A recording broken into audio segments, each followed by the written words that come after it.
very grateful for the partnership, and it's been a big part of our go-to-market effort and our growth. I think what I will just say is when I first came to DataStax, I literally got rid of most of the tools, because we had a lot of revenue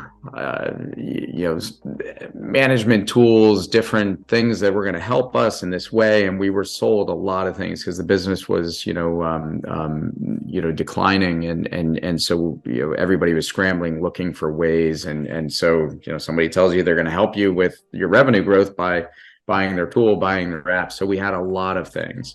And one of those things that we had was, an offering similar in your space. And I shut it down and went back to a Salesforce native type approach, just to retool and then rebuild back up.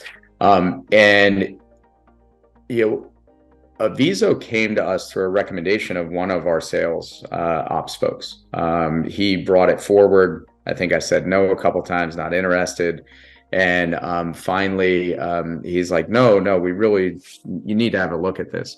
And so that was probably 2 years ago. It's been one of the best decisions we've made. It's one of the tools that all of us live in on a daily basis, and been extremely, extremely influential in that real-time view of how we manage the business, how we update, how we judge it, how we triangulate around AI based trends that Aviso brings with what we know and what other trends are, and it's how we run the revenue side of our business.